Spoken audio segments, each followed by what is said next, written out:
Hola, ¿qué tal? ¿Cómo están amigos de la libreta de Irma en Café y Noticias de Sin embargo al aire?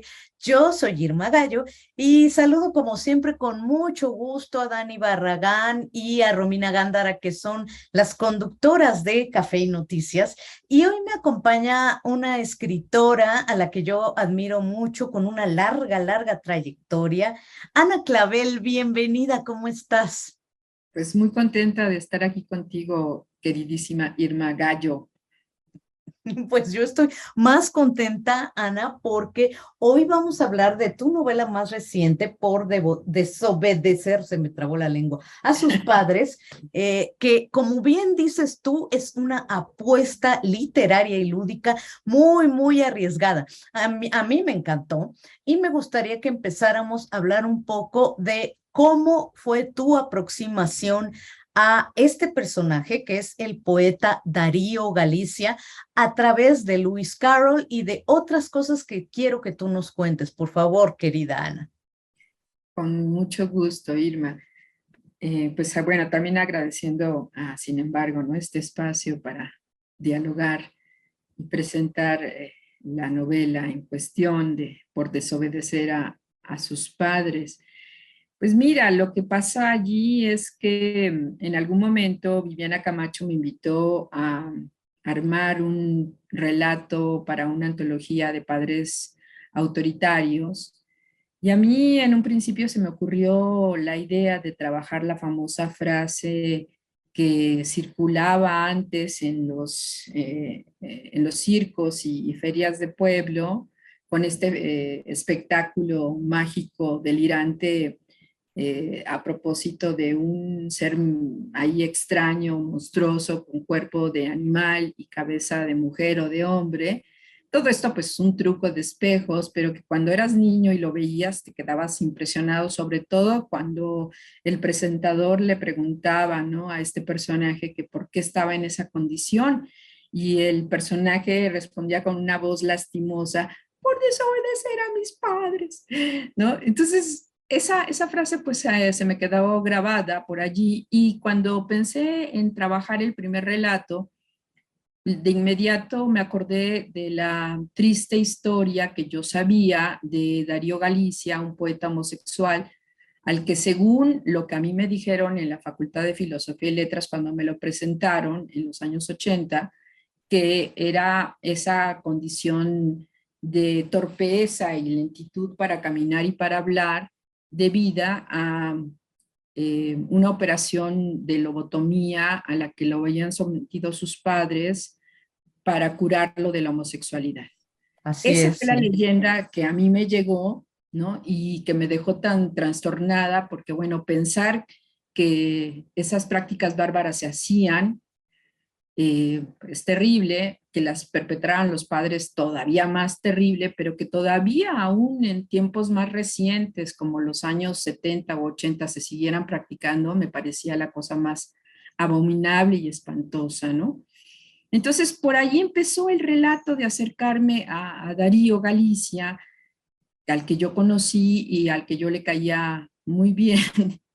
eh, pues un afecto ahí en particular, pero yo nunca me imaginé que iba a escribir sobre él y que iba a andar detrás de él como el conejo de Alicia, ¿no? En dando saltos a la realidad delirante y a través del espejo, en esta apuesta lúdica que de pronto se convierte como, ahora sí que la llave maestra para trabajar la novela, en buena medida porque el propio Darío me dio una clave importantísima. Muy al principio, cuando andaba yo haciendo la indagación sobre el personaje que había desaparecido en esos años, Sandra Lorenzano, nuestra querida Sandra Lorenzano, también lo conoció en la Facultad de Filosofía y Letras, y me comentó que se firmaba como G minúscula Alicia, para jugar con esa devoción que le tenía al personaje de Alicia. Entonces ahí tuve la clave, dije, por aquí puedo irme, ¿no?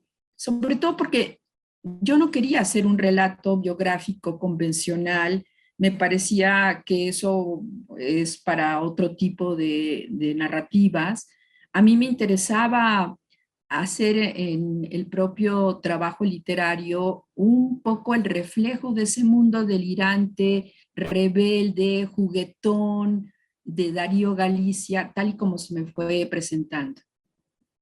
A mí me encanta porque justamente con estas claves de Lewis Carroll y esta clave que te dio Sandra Lorenzano de cómo aproximarte, bueno, cómo firmaba él y que se te ocurrió a ti aproximarte al personaje, me encanta porque yo escribí que por desobedecer a sus padres es un artefacto literario, es como tiene muchísimas capas de lectura, es literatura dentro de la literatura, hay testimonio, hay incluso expedientes clínicos de una paciente, por ejemplo, que pones aquí.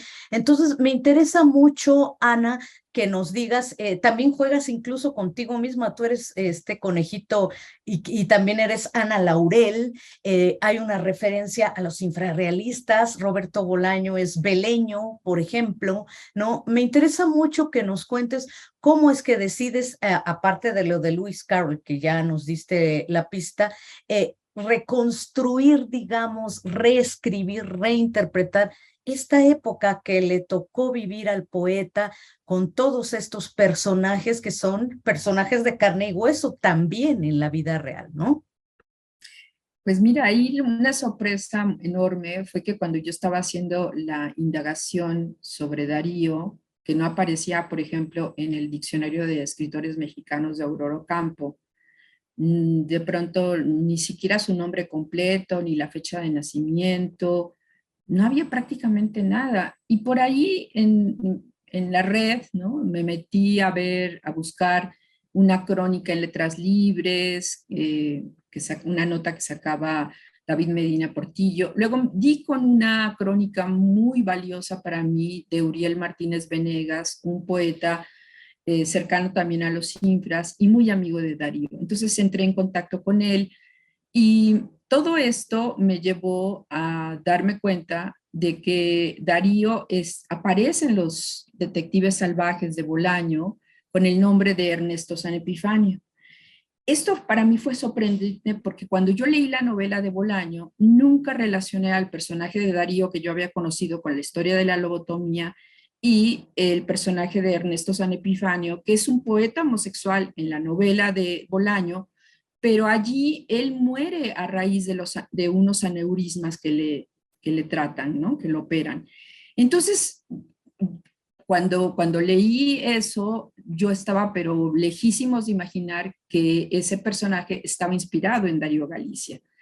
Y allí fue donde de pronto, y con un poema de Bolaño que se llama La visita al convaleciente, donde él cuenta que junto con Mario Santiago van a ver a un Darío convaleciente y nuevamente habla de la trepanación, de la operación y cita la cuestión de los aneurismas y de que los padres cuando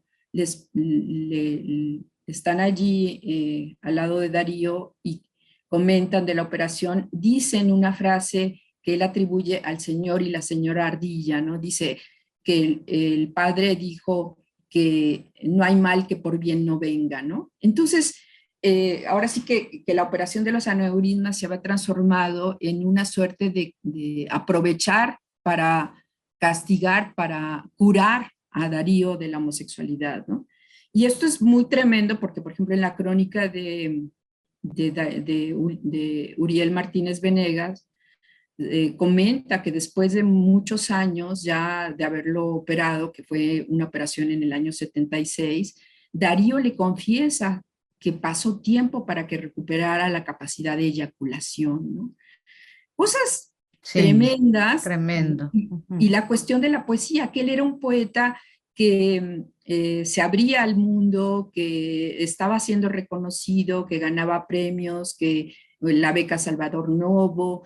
Entonces era una figura deslumbrante, porque además era un tipo con una galanura, porque era muy delgado, porque había estudiado danza y con una cultura maravillosa, un manejo del inglés, todo su ingenio verbal. No era nada infrecuente que la gente lo considerara una suerte de Oscar Wilde, por ejemplo. Varios testimonios hablan de esa situación.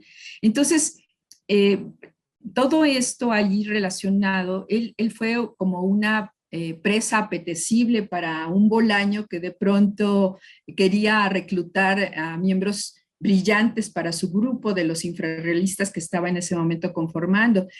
Lo curioso es que Darío nunca se sintió infrarrealista, sí fue muy amigo de Mario, de Roberto Bolaño, fue muy amigo de Bruno Montané, de Luis Antonio Gómez, de Rubén Medina, de otros infrarrealistas, ¿no? Pero él nunca militó más allá de sí mismo porque él era un rebelde por naturaleza y porque tenía su causa propia, ¿no? Se reía de los inframentales, como luego les decía, y que en la novela se revela que, bueno, la frase a lo mejor no la dijo realmente Monsiváis, como se le atribuye a él, sino que pudo haber sido una frase de Darío.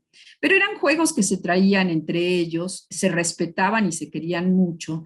Entonces, cuando Bolaño se va a España en el 77, 78, se queda con la idea de que el amigo que han operado ya ni siquiera escribe, ¿no?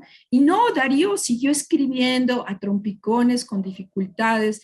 Todavía yo rescaté un poema que incluyo en la novela Ladybug, que lo publicó en el año 2000 en el suplemento Arena, ¿no? Digamos que son poemas irregulares, algunos son ya como una suerte de lamentaciones, pero sigue estando el duende de la poesía, ¿no? Con unos cierres irónicos, como muy sutiles, ¿no? Que dan cuenta de que también recuperó sus potencias poéticas después de la operación. Desafortunadamente, como no se sabe bien a bien cuál es el expediente clínico, si además de los aneurismas hicieron algo más, porque sí, en el poema de autobiografía Mándenme a la silla eléctrica, da cuenta de que lo internaban para someterlo a electrochoques y estos tratamientos por problemas de conducta.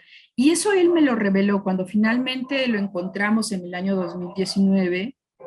Él nos comentó entre lágrimas, ¿no? Que pues sí, había doctores que lo trataban muy mal, ¿no? Que lo lastimaban. Y eh, cuando nos hizo esa revelación a Mario Raúl Guzmán, a Luis Antonio Gómez y a mí, una vez que lo llevamos a bañar y a cambiarse y lo llevamos a comer, eh, le decíamos, ¿no? Que ya no se pusiera triste, que ya estábamos nosotros ahí con él y pues que lo íbamos a apoyar. Y sí, lo apoyamos al grado de que su libro de poemas, que integra tanto en las historias cinematográficas como La ciencia de la tristeza y algunos poemas nuevos, se editó ya en Barcelona, en España, en Ediciones Sin Fin de Bruno Montané y Ana María Chagra.